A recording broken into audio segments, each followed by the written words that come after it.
Good morning, Radhe Krishna friends. Welcome to study GK. आज है 14 मई से करेंट अफेयर्स और जीके के जितने भी इंपॉर्टेंट क्वेश्चंस बनते हैं वो मैं आपके लिए लाई हूँ, जो कि हर तरह के कॉम्पिटिटिव एग्जाम्स के लिए हेल्पफुल रहेंगे।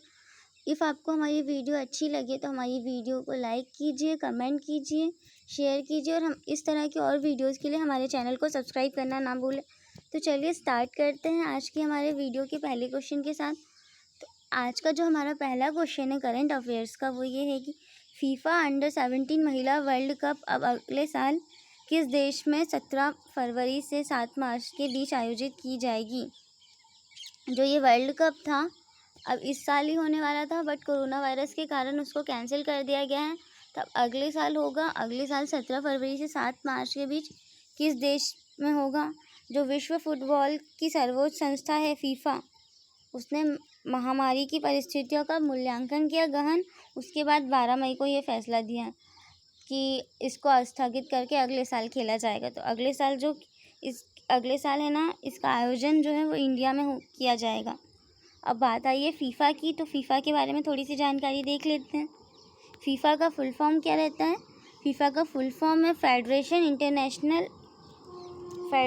International association of football. ये फ्रेंच लैंग्वेज में और इंग्लिश लैंग्वेज में जो इसका फुल फॉर्म है वो है international federation of association football. और जो फीफा है उसकी स्थापना हुई थी 21 मई 1904 में। फीफा का जो हेड क्वार्टर है, मुख्यालय, वो स्विट्ज़रलैंड में है। और प्रेजेंट टाइम में फीफा के जो हेड हैं वो स्विस इटालियन गियानी इन्फेंटिनो हैं। तो इस क्वेश्चन से आपको इतनी जानकारी मिलती है।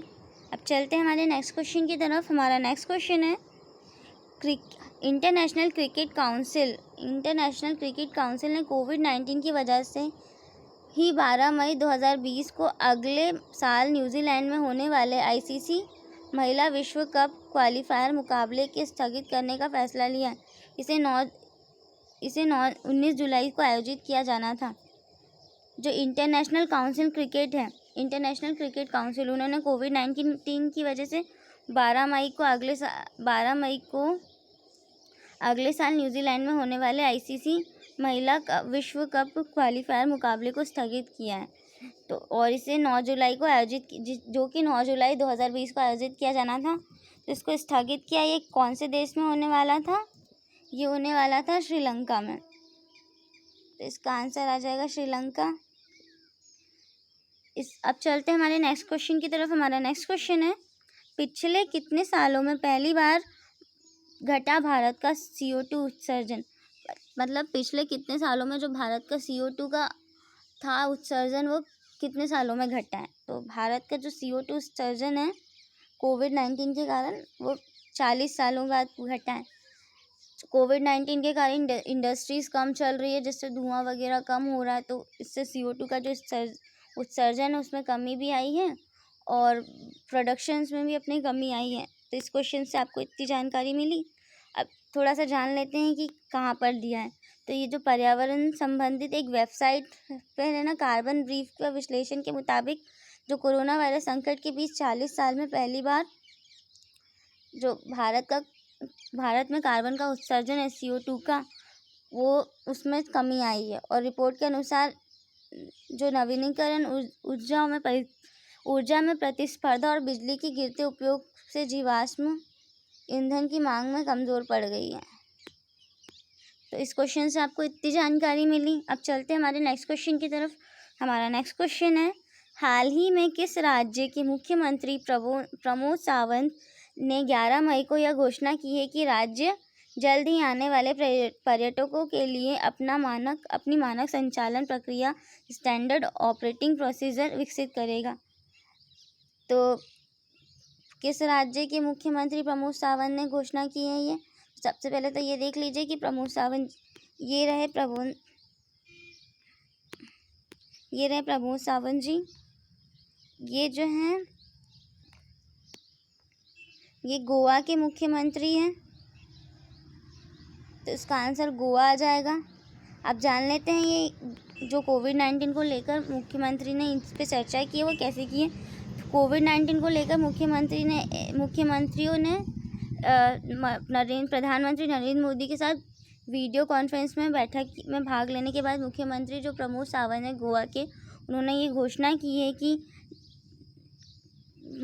जो हमारे पड़ोसी राज्य हैं जैसे महाराष्ट्र, कर्नाटक, उनमें कोविड-19 के बढ़ते मामलों को ध्यान में रखकर अंतर राज्य आवागमन को प्रतिबंधित अनुमति दी जानी चाहिए। अब गोवा है, गोवा की बात आई है तो गोवा को मैप में देख लेते हैं। जो गोवा है वो यहाँ पर है।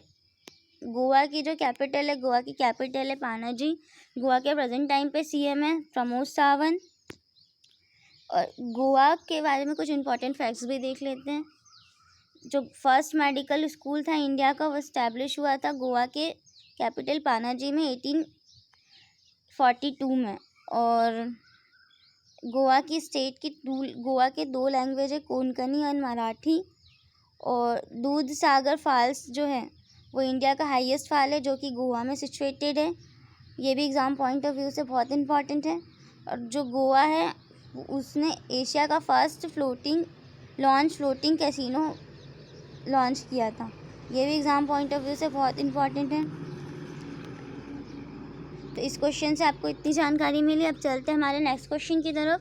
हमारा नेक्स्ट क्वेश्चन है, किस मंत्रालय ने 11 मई को चयनित जिलों में जनसंख्या आधारित सेरो सर्वेक्षण करने का निर्णय लिया? इसका उद्देश्य कोविड-19 संक्रमण के प्रसार की प्रवृत्ति की निगरानी करना है। इस मंत्रालय के अनुसार भारतीय चिकित्सा अनुसंधान ICMR और राष्ट्रीय रोग नियंत्रण केंद्र NCDC चयनित जिलों के एक सेरो सर्वेक्षण करेगा। तो इस क्वेश्चन में क्या दिया है कि किस मंत्रालय ने 11 मई को चयनित जिलों में जनसंख्या आधारित सेरो सर्वेक्षण करने का निर्णय लिया है। इसका उद्देश्य जो कोविड-19 के संक्रमण का प्रसार हो रहा है, कोविड-19 जो फैल रहा है, उसकी प्रवृत्ति पर की निगरानी करना है। इस मंत्रालय के अनुसार जो भारतीय चिकित्सा अनुसंधान है ICMR और राष्ट्रीय रोग नियंत्रण केंद्र NCDC, ये लोग चयनित जिलों में एक सेरो सर्वेक्षण करेंगे। तो हाल ही में परिवार और स्वास्थ्य कल्याण मंत्रालय ने किया है। तो इस क्वेश्चन से आपको इतनी जानकारी मिली। अब चलते हैं हमारे नेक्स्ट क्वेश्चन की तरफ। हमारा नेक्स्ट क्वेश्चन है, केंद्रीय स्वास्थ्य मंत्री डॉक्टर हर्षवर्धन के अनुसार देश में कोविड-19 जांच क्षमता बढ़कर कितने लाख प्रति दिन हुई है? तो जो केंद्रीय मंत्री हैं डॉक्टर हर्षवर्धन, उन्होंने अभी ये कहा है कि देश में कोविड-19 की जांच क्षमता बढ़कर प्रतिदिन जो जांच हो रही है कोविड-19 की, वो हो रही है 1 लाख। तो इसका आंसर आ जाएगा 1 लाख। अब चलते हैं हमारे नेक्स्ट क्वेश्चन की तरफ। हमारा नेक्स्ट क्वेश्चन है, हाल ही में किस देश ने रवींद्रनाथ टैगोर की 159वीं वर्षगांठ के उपलक्ष्य में तेल अवीव की सड़क का नाम बदलकर टैगोर स्ट्रीट किया? तो जो हाल ही में है ना, रवींद्रनाथ टैगोर की 159वीं वर्षगांठ बनाई गई है और इस वर्षगांठ के उपलक्ष्य में तेल अवीव सड़क का नाम बदलकर टैगोर स्ट्रीट किया है, वो देश है इजराइल। अब इजराइल की बात आई है तो चलिए सबसे पहले देख लेते हैं इजराइल कहाँ पर है। इजराइल से पहले रवींद्रनाथ टैगोर जी को देख लीजिए। ये रवींद्रनाथ टैगोर जी हैं। और इजराइल जो है वर्ल्ड मैप में वो ये रहा इजराइल। अब चलते हैं हमारे नेक्स्ट क्वेश्चन की तरफ। हमारा नेक्स्ट क्वेश्चन है, वंदे भारत अभियान का जो दूसरा चरण है वो 16 मई से कितने तारीख तक चलेगा? जो वंदे भारत का फर्स्ट मिशन तो हो गया जिसमें 77,000 पीपल्स को ला लिया गया है। अब सेकेंड मिशन होने वाला है वंदे भारत मिशन का। उसमें जो है सेकेंड फेज़ जो चलाया जाएगा वो 16 मई से 22 मई तक चलाया जाएगा वंदे भारत मिशन का। अब चलते हैं नेक्स्ट क्वेश्चन की तरफ। हमारा नेक्स्ट क्वेश्चन है, वह हवाई अड्डा जिसने भारत और मध्य एशिया के सर्वश्रेष्ठ क्षेत्रीय हवाई अड्डे का खिताब जीता। जो सर्वश्रेष्ठ क्षेत्रीय हवाई अड्डे का खिताब जीता है मध्य एशिया और भारत के बीच, वो है बेंगलुरु का हवाई अड्डा। बेंगलुरु का हवाई अड्डा ये रहा। तो इस क्वेश्चन से आपको इतनी जानकारी मिली। अब चलते हैं हमारे नेक्स्ट क्वेश्चन की तरफ। हमारा नेक्स्ट क्वेश्चन है, 12 मई 2020 को संयुक्त राज्य अमेरिका के centre for disease control and prevention CDC ने कोविड-19 के खिलाफ लड़ने के लिए भारत को कितने मिलियन अमेरिकी डॉलर की सहायता की घोषणा की है? तो हाल ही में 12 मई को 2020 में संयुक्त राज्य अमेरिका के centre for disease control and prevention CDC ने कोविड-19 के खिलाफ लड़ने के लिए भारत को 3.6 मिलियन डॉलर अमेरिकी डॉलर देने की घोषणा की है। तो इसका आंसर आ जाएगा थर्ड वाला 3.6 मिलियन डॉलर। चलते हैं हमारे नेक्स्ट क्वेश्चन की तरफ। हमारा नेक्स्ट क्वेश्चन है council of scientific and industrial research CSIR और नेशनल एरोस्पेस लेबोरेटरीज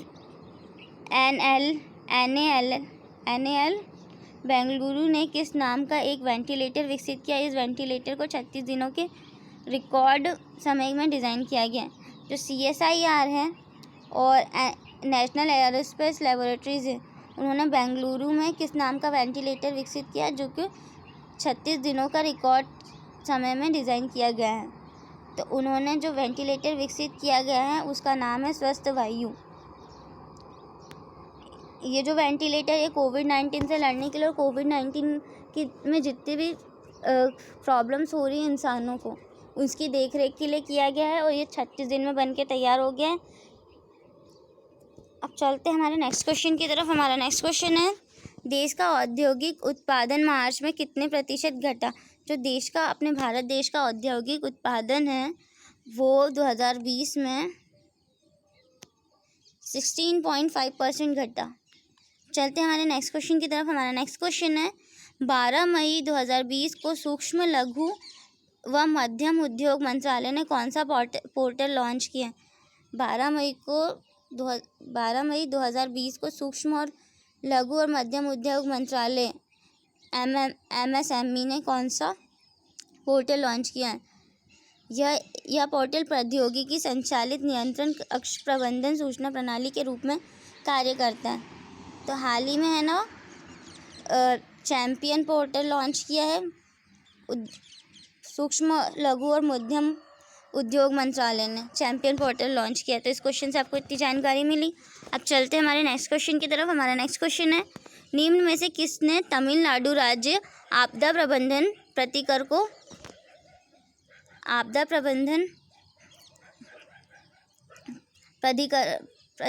को 2 करोड़ रुपए देने का योगदान दिया है? तो तमिलनाडु राज्य में आपदा प्रबंधन के लिए 2 करोड़ रुपए देने का योगदान जो किया है वो सैमसंग कंपनी ने किया है जो कि इंडिया में है अभी। और अब चलते हैं हमारे नेक्स्ट क्वेश्चन की तरफ जो कि हमारे जीके क्वेश्चंस भी हैं। जो मेक इन इंडिया कार्यक्रम है वो कब स्टार्ट किया गया था? जो मेक इन इंडिया कार्यक्रम है वो 25 सितंबर 2014 में स्टार्ट किया गया था।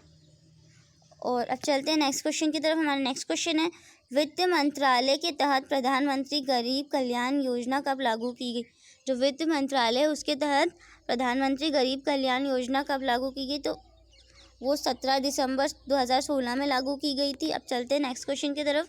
हमारा नेक्स्ट क्वेश्चन है प्रधानमंत्री जनधन योजना PMJDY निम्नलिखित में से किस वित्तीय सेवा तक पहुँच प्रदान करती है? तो जो प्रधानमंत्री जनधन योजना है वो credit pension banking saving deposit account की वित्तीय सेवा प्रदान करती है। और अब चलते हैं नेक्स्ट क्वेश्चन की तरफ। हमारा नेक्स्ट क्वेश्चन है बैंकिंग सेवाओं से अधिक लोगों को जोड़ने के लिए भारत सरकार द्वारा कौन सी योजना की गई है?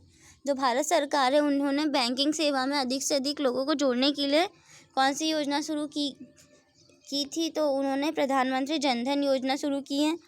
और प्रधानमंत्री गरीब कल्याण योजना के तहत किसका वेतन 20 रुपये बढ़ाया गया है? तो प्रधानमंत्री जो गरीब कल्याण योजना है उसके तहत जो मनरेगा के मजदूर हैं उनका वेतन 20 रुपये बढ़ाया गया है। अब चलते हैं नेक्स्ट क्वेश्चन की तरफ जो कि हमारा आज का लास्ट क्वेश्चन भी है। मौजूदा प्रधानमंत्री किसान योजना के तहत भारत सरकार ने किसानों को लॉकडाउन के दौरान कितने रुपए देने की घोषणा की है? जो प्रधानमंत्री किसान योजना है अभी प्रेजेंट टाइम में उसमें भारत सरकार ने किसानों को लॉकडाउन के टाइम पे कितने रुपए देने की घोषणा की है? तो उन्होंने लॉकडाउन के टाइम पे किसानों को 2000 रुपये देने की घोषणा की है। तो गाइज़ ये रही हमारी आज की वीडियो। आज की वीडियो हमारी आपको कैसी लगी ये नीचे कमेंट करके बताइए। इफ़ आपको हमारी वीडियो अच्छी लगती है तो हमारी वीडियो को लाइक कीजिए, कमेंट कीजिए, शेयर कीजिए और इस तरह के डेली अपडेट्स और डेली वीडियोज़ के लिए, डेली करंट अफेयर्स के लिए आप हमारे चैनल को सब्सक्राइब करना ना भूलें। Thank you, keep watching. Radhe Krishna.